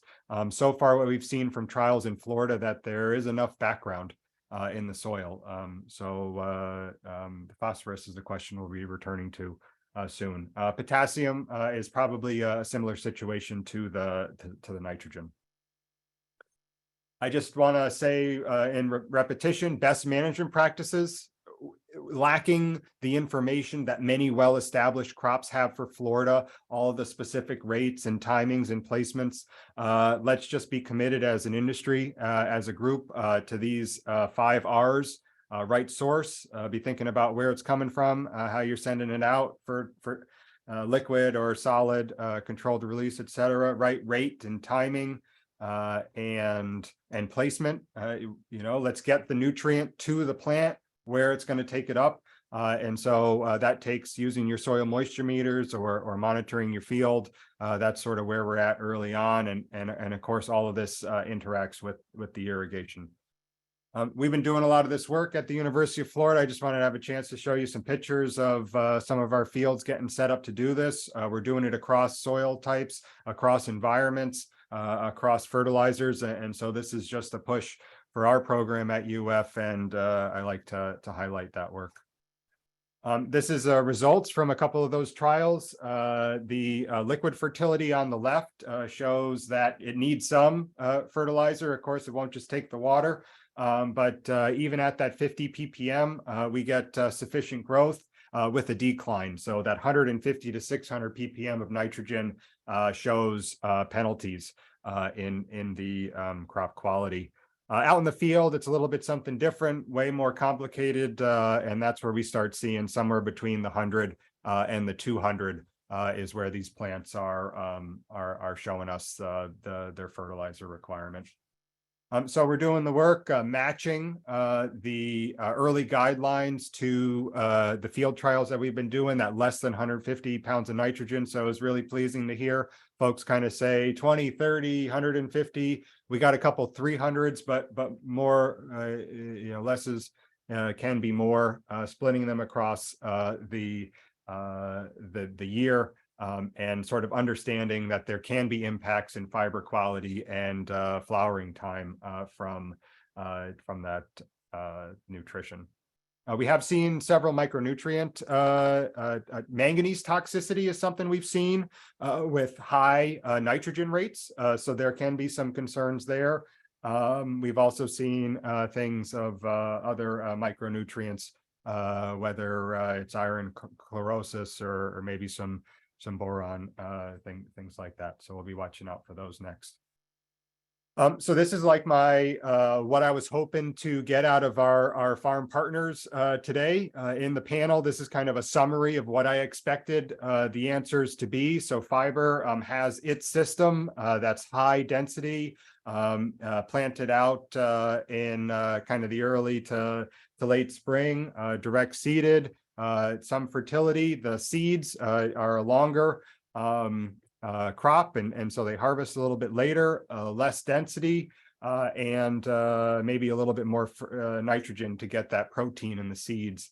The flowers, much lower density. We heard both arguments for seed and transplants for the flower production. That's really interesting to me. And of course, these are the sorts of plants that may be really cranked up in their genetics to produce biomass in flowers, may take a bit more of that fertilizer as well. So we're all about sharing information and resources. Hopefully that's what we accomplished in today's meeting as well. You're welcome to go reach out to the Hemp program website there. That's where this recording will be. And follow-up information on the event come in June. And then fdacs.gov Hemp website is a little bit less of a website than it was in previous years. I haven't, for instance, found all the information about seeds and processors in the way that it was in 2022, but there's certainly all this information you'll need to know about licensing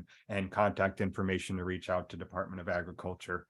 I'll just breeze by these links. I already told you where to find them, just sort of showing that we've been putting together this information about the markets and the BMPs and some of the crop protection as well, which we'll be talking about in June.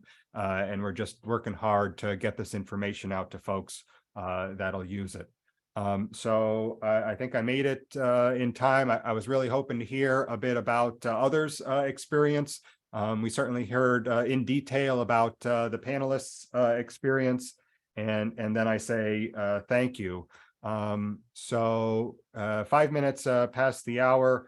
I will hang on for another 5 or 10 minutes or so. Please, if you haven't done so already, complete the exit poll. And thank you, everybody, for your participation and interest. So are there any burning questions or other things that folks want to say before we wrap up the meeting today? Thank you to our panelists.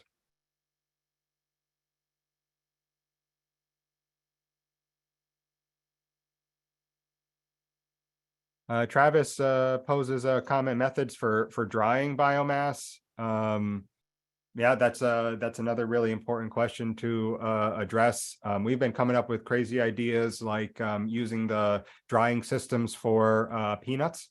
They're sort of large wagons that have airflow and a forced air dryer. I've seen some other folks retrofit shipping containers to do things like that. I think the important point here is biomass isn't going to dry by itself in the period of time that we'd be harvesting it. So it's another piece of the puzzle that the processing and farmers will have to meet up on. So. Also on the drying of biomass, we used tobacco dryers. Those worked well. We did initially try some strawberry processing facilities where they have their big coolers with the jet air movement. Those worked well. It was just timing wise, not good with the strawberry industry. I believe Titan Processing in Ocala also has a very large dryer for hemp. And they should be close to operational. Cool. Okay. Thank you, Scott. Okay, anybody else? Comments, thoughts, concerns, challenges, optimism? There we go. We got it. All right, I'm going to stay till 3:10 to give everybody a chance to fill out the survey, please, and thank you. And we'll see you in June. First Monday of the month in June will be the next time we meet, and it'll be over the hemp diseases. So. Thanks, Zach. Appreciate it.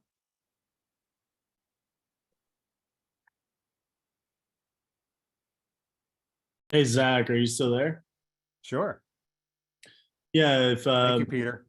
Yeah, if anyone's planning on growing any flower, craft flower hemp, or planning on doing any kind of fiber production this year or next year, feel free to please contact me or Zach, of course.